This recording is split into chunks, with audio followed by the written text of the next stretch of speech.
Yay. And we are live. So welcome. Welcome and thank you for joining us today. My name is Andy Green. I am the CEO and founder of Green Group Real Estate.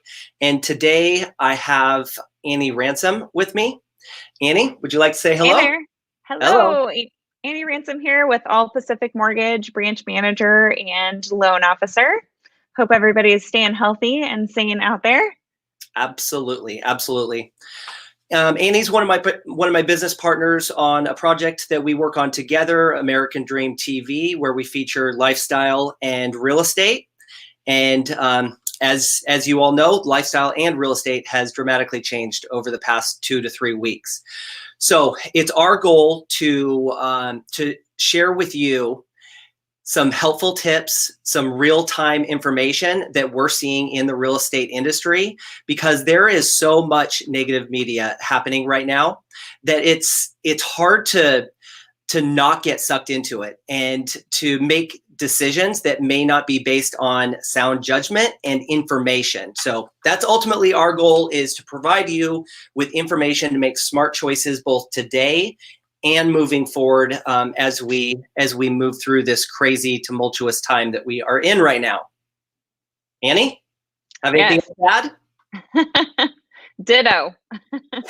I love it. It's ever changing. And I think I love that we're doing this every week because for those of you that saw our update from last week, I mean, so much has changed. I mean, it's Monday and it's 12:30. And from 8 o'clock this morning until now, if you're one that's in front of a media screen or watching the markets or whatnot, you know how crazy it is. So just having something that you can grasp a hold of and understand why things are happening the way they are, I think there's some sanity in that. So, yes. It literally seems like it's changing minute by minute, doesn't it? Yes. Yeah, it Absolutely is. does. So today what we wanted to do is we wanted to take a step back and show you five simple graphs proving that this is not like last time. And Annie, what do we mean by this is not like last time? 2008, 2010, that big old housing market crash. Yep. Or in my industry, we call it the mortgage meltdown. Mortgage meltdown, housing bursting bubble, huge crash. Like, you can call it what you will. It was a very, very challenging time for anybody that was in the real estate industry. And I mean, any industry. That was just a hard time for people in general. So clearly there are some stark differences between where we were and where we are today and the causes behind those. So we felt that it was important to just take that step back and look at 5 simple graphs that prove that this is not like last time. So let's get to it. Let me share my screen here, Annie.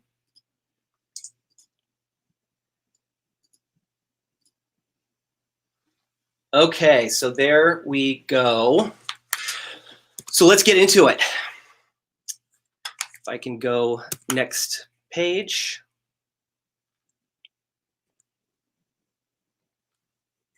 And technical difficulties, it is not moving, but I will get this.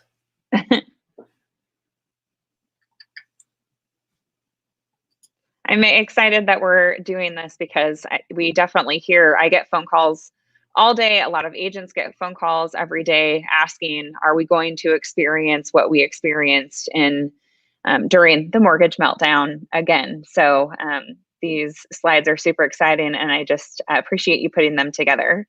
Yep, it's absolutely my pleasure, and I've been getting the same phone calls that you have, just from different people. Our clients are genuinely concerned about what is going to happen to the wealth that they have in their real estate portfolios, because the stock market has been so volatile and they've seen some huge swings both up and down, that there's just a lot of uneasiness in the market today. Is that fair to say? Absolutely. Yeah. So we're both getting those calls. So number one is mortgage standards are nothing like they were back then. So with Annie being the mortgage expert, Annie, why don't you talk to us a little bit about what it was like back then and what it's like today? Sure. Well, loans were incredibly easy to get previously.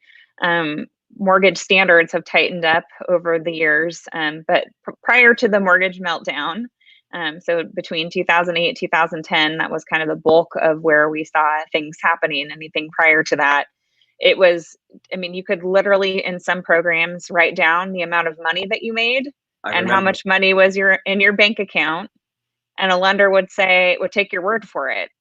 Not to say that anybody listening here would falsify information, but there were lots of people out there that were. There were lenders and borrowers both placing information down on a loan application, which was being used as basis to approve the loan. Right. So a lot of these folks didn't actually qualify for their loans, and they were in a lot of different types of loan programs, some of which adjusted after a period of time, and that new payment, folks weren't able to continue making those payments, and they fell right within that mortgage meltdown. So much different climate than we're experiencing now. Most consumers utilize very traditional loan programs.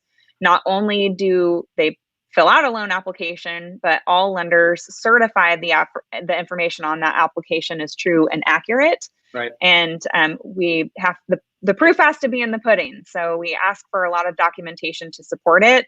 So these loans are tried and true, and the borrowers are truly qualified in order to move forward. So that's a huge, the biggest difference between then and now. Right. I still think that, and I still hear that there are some misconceptions about getting pre-qualified, especially around how much money you need down. So how much money you need for a down payment. Sure. So what are some typical down payment amounts for different programs? Sure. Typically, most programs range between 0% if you're utilizing a rural program or a veterans loan, anywhere to however much somebody wants to place down. So, but a non-VA or non-rural program is typically a 3% down payment is minimum. Okay. So there's 3%. Sorry, go ahead. Oh, there are a couple of bond programs or first-time homebuyer programs that offer some assistance for folks getting into properties, but the vast majority of the types of programs that we see, the minimum down is 3%. Right. Okay. So that's mortgage standards. They're nothing like they were back then. Number 2, prices are not soaring out of control. I remember that period of time back in, it was probably like 2006, 2007, right around there. And at that time, I was in Boise, Idaho, selling real estate, and prices were absolutely going gangbusters there. But I remember hearing about some markets like in California, where they were literally going up 25% a month. Yeah. It was absolutely insane. So looking at the annual home price appreciation throughout those years, 2000 up to 2005, it ranged between 8 to 12.5%. Whereas today we've been very consistent, very steady over the past 5 years, from 2014 to 2019, with 4, 5, 5, 6, 4, and just about 5% appreciation, which is healthy. Would you call that healthy? Absolutely. 3 to 5% is where you want to be. Yep. So stark difference between then and now as far as prices soaring out of control. And then we talk about inventory. What do you see as the inventory levels right now here in the Portland market? Do you know that? I don't see it as much as the real estate side. And I know it changes from place to place. We're licensed all over the West Coast. Mm-hmm. So I always connect with people in different areas of town. But this slide, I think, is pretty on par with what we see. So what you're saying is you ask the experts like me, right? Yes, exactly. So maybe I should ask you, what do you see? That's a great question. Thank you for asking, Annie. In the Metro Portland market today, well, as of 30 days ago, because they'll come out with the new numbers here in the next week to 2 weeks. It was 1.9 months of inventory, and that is extremely low. So basically, there's not enough inventory in the market for the home buyers that are out there searching, even today. So we're looking at 3.1 as a national month's inventory, and if we're comparing that to what is kind of just a healthy range, it's probably closer to like 4% or 4 months of inventory to 5 months. Somewhere around there is going to be a pretty healthy, stable amount of inventory that's on the market. So, so I think that that plays in our favor with not having this housing burst, if you will, because there's just so little inventory currently on the market. Yeah, absolutely. So, for people that don't necessarily understand why that's important, why is 3.1 good versus 8.2? Well, having 8 months of supply on the market, it devalues homes. And that, I mean, when you have that many homes and that much competition, typically you see that in declining markets and prices are actually going down. In a healthier market where we're at today with between 2 to 4 months of supply, it definitely puts sellers in a stronger position. So like even if if for some reason they just need to sell right now, and we're going to get into how we're actually doing that, because the environment and just the business that we're in has changed so much over the past 2 weeks. I've literally worked 24 hours a day, just implementing new technology and communication systems and just support systems to make sure our clients are getting the highest level of service possible. So sure.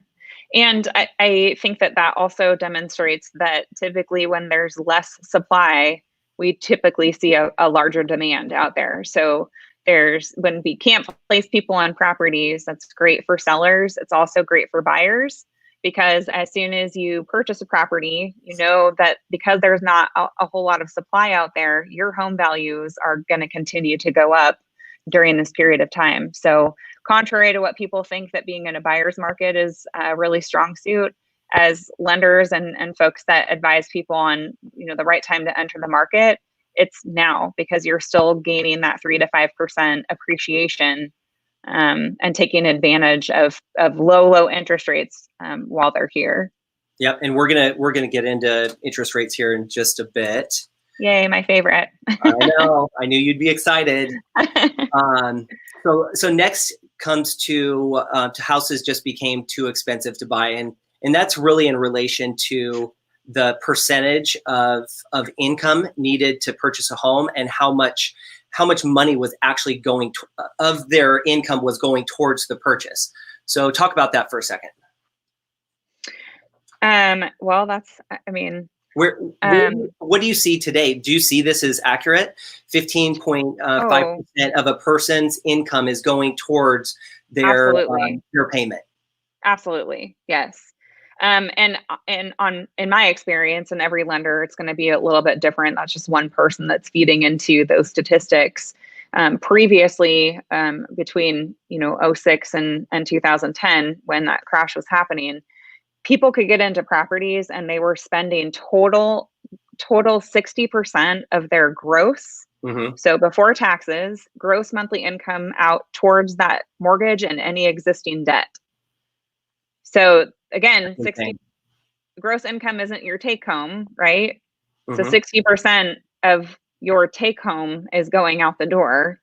That was, I mean, people definitely shouldn't have been purchasing properties. Now total debt, in addition to not just that mortgage payment, we see about 24% right now is about the average. Yeah. Okay. So when you have a borrower that has so much money going towards their monthly payment, what happens when the market shifts? Well, that money is still going towards their payment. Uh-huh. That was a good question. Right.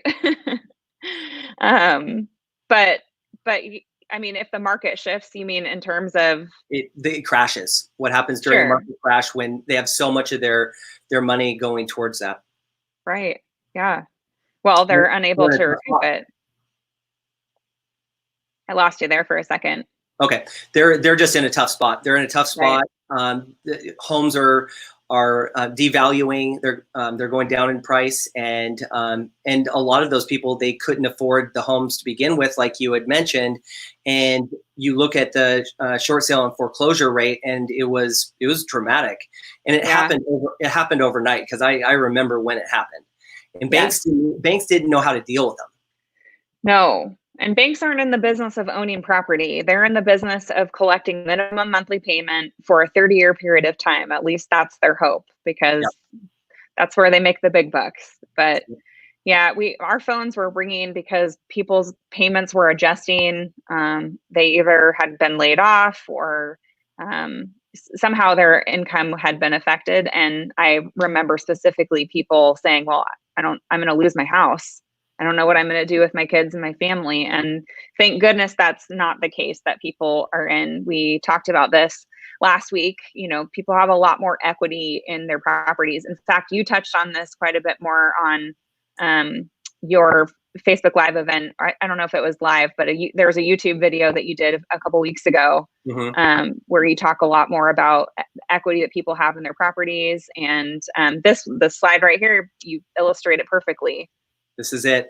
They were just using their home as a personal ATM. Yes. Right.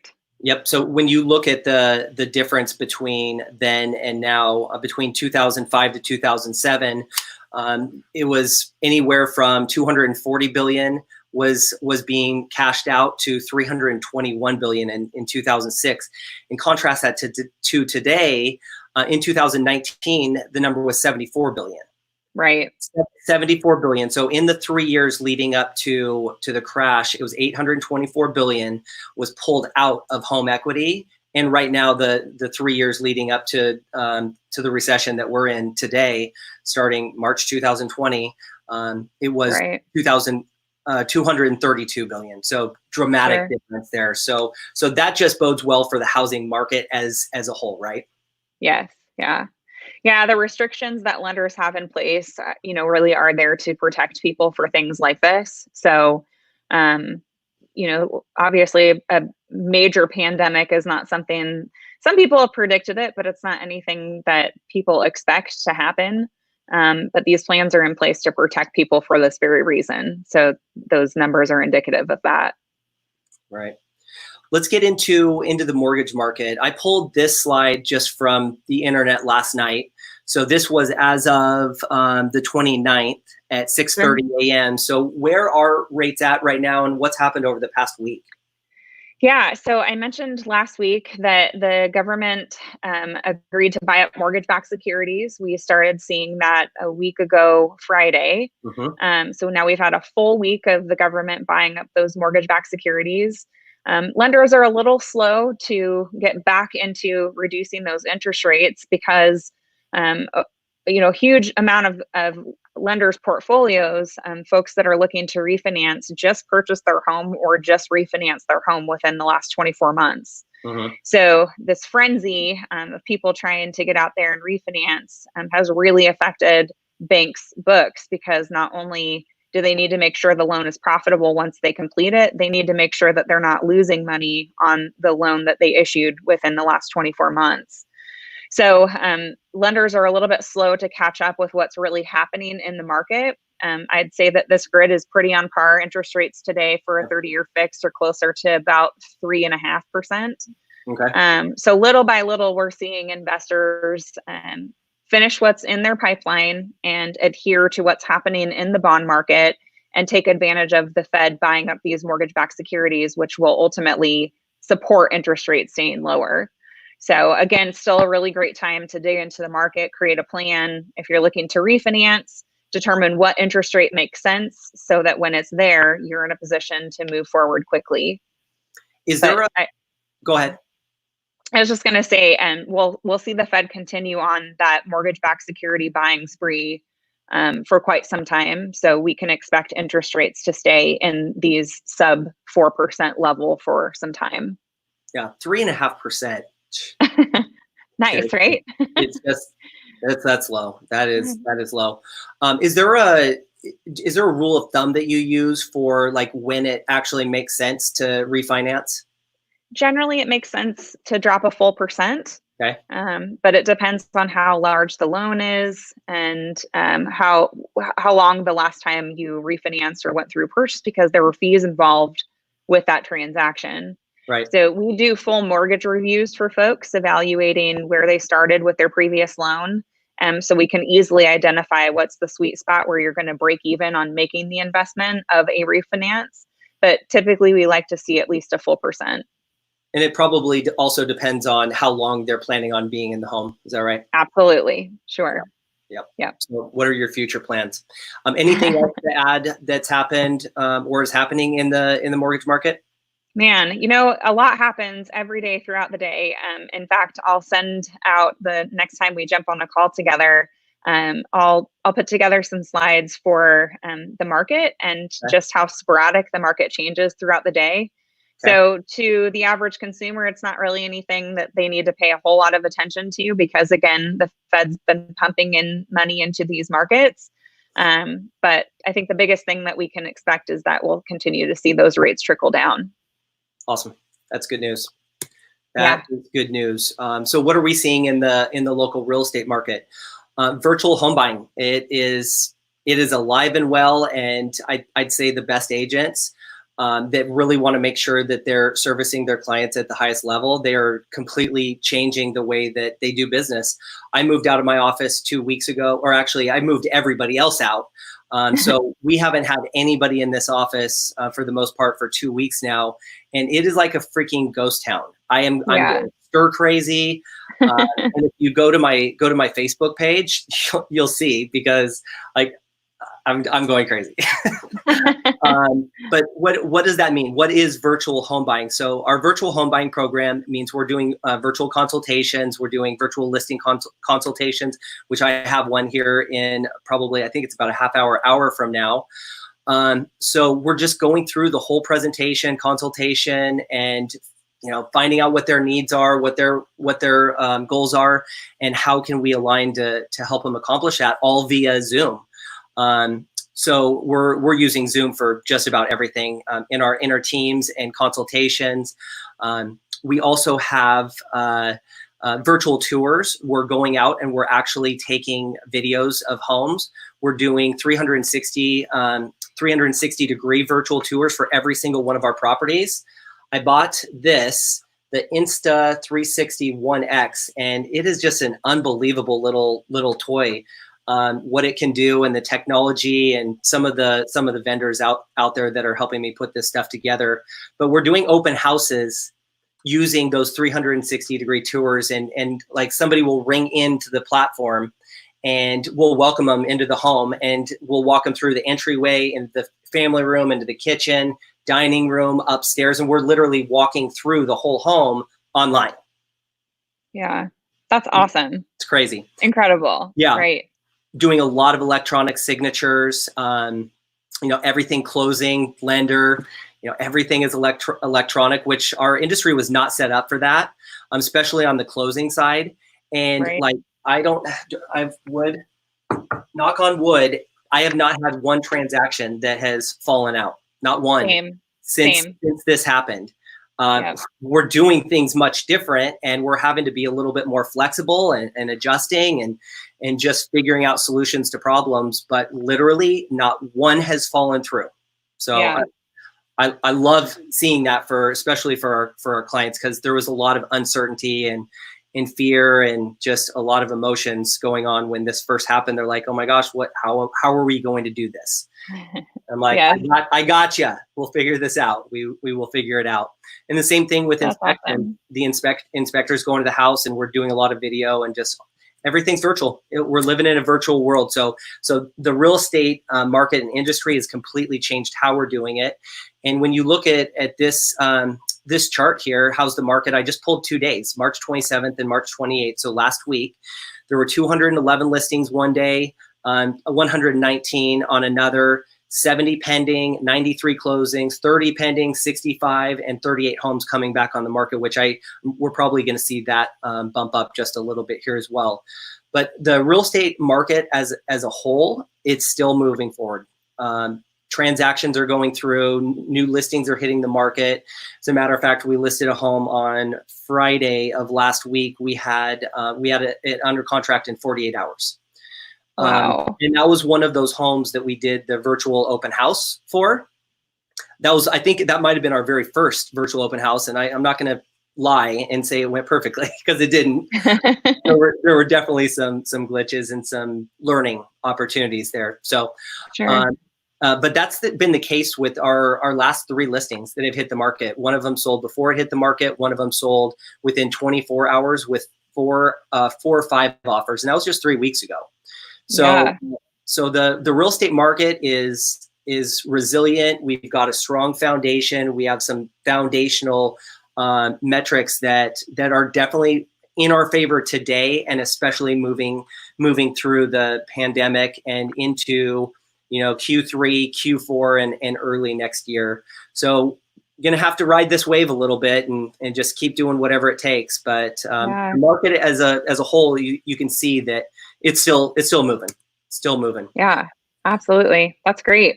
Yep. So I wanted to just throw in a couple of bonus graphs, because I said there were 5 and we actually have 7. So I thought these were important to look at, though, especially as we're contrasting then and now. You look at this one at the .com and 9/11 and compare those two. And the .com, the S&P correction was down 45%. And during the 9/11 correction, home appreciation was still very steady at 8.6, 6.6, and 8.5. So, so I think that where we're at today in our market, we should still see some decent appreciation. I don't foresee us going negative moving into the next 12 months. That's awesome. And then another slide that I thought was super interesting was Goldman Sachs GDP forecast.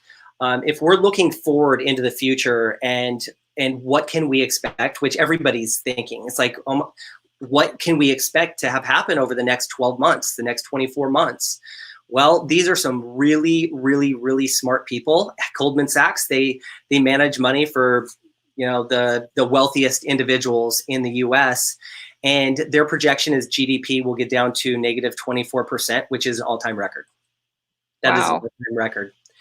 I hear different projections between 10 to 25%. So like we'll see where we land once we get on the other side of this curve. But 24% is no joke. That is a serious adjustment to GDP. But you also look at going into Q3 and into Q4, and you hear this a lot, that we should rebound very quickly.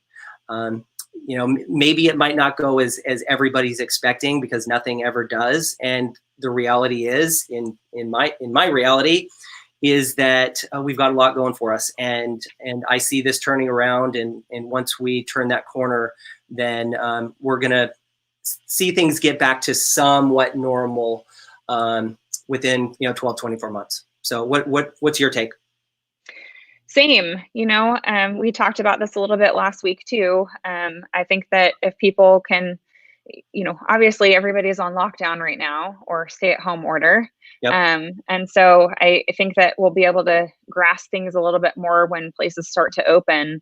But the predictions that I've seen, at least from an economy standpoint, is just as soon as places open, people are going to be itching to get out there. Restaurants are going to be, a 2-hour wait, and shows are going to be sold out, because people are just going to be really looking to support all of this. And I think that's why we will see that first big spike as people start to come out of this. But real estate and the mortgage industry, we're coming along. So for folks that are considering purchasing, it's still a really great time to do that. Don't let the fears of what's happening with this virus stand in the way. Look at the numbers that support all of this information, so that we can continue moving forward and secure that cost of living, lock in your low 3% interest rate or mid 3% interest rate. I think that we'll come out of this a lot quicker than people are anticipating. Yeah. Well, what I'm telling people right now is if you've thought about buying or selling in the past 12 months, and you just want to, just hunker down for a little bit. let's ride this out. But there are people that need to buy and sell. Like our phone rings every week from those people. They have a serious need. And yeah, that's the good news, is that we are still supporting people through this and getting them into those homes, those people that need to. Yeah. So really it's a awesome. difference between wanting and needing to, right? True. Absolutely. Yeah. Sure. Okay. So bottom line, if you're concerned, we're making some mistakes that led to the same mistakes that led to the housing crash. Just remember those charts. Remember what we went through. I believe that we do have a strong foundation, and as a matter of fact, this Wednesday. So what day is that? Is that the 2nd, Annie? That's the 1st. The 1st. So this Wednesday at 10 a.m., Annie and I are going to be interviewing Pat Stone. He's the president of WFG and the founder. He does economic forecasts for the real estate and mortgage industry every single year. He's a complete straight shooter. And if you want real world advice and information on what's happening from like one of the smartest guys out there, please join us on Wednesday at 10 a.m. We'll be live. So mark your calendars. And until then, do you have any parting words of wisdom, Annie? Gosh, wash your hands and don't touch your face. Yep, and stay home. And stay home. That's right. I'm human, and so it's like this thought goes through my head because I've been in the office every single day, but nobody's here. Like nobody's at my office, and it's like it's just like a ghost town. So I have not been around people for literally 2 weeks. I go between here and home, here and home, here and home. Yep. That's exactly what we're doing too. Yep. So I'm the only one in my office. I sent everybody home a couple weeks ago, but yes, here and home. Once a week I go to the grocery store and it's like the highlight of the week. You never realize all the things you take for granted, for sure. Yeah, for sure. Well, Annie, thank you for dropping your knowledge on me and the rest of us. Greatly appreciated. And if you need to get a hold of Annie, you can see all of her information there on the screen. This will be up on my page. I'll give it to Annie. She can share it as well. So thank you for tuning in and listening to us for just a few minutes, and mark your calendars for Wednesday. It's going to be a good one. So have a great day. Thanks for having me. All right. Take care. Absolutely. It was fun. Okay. Bye. Bye.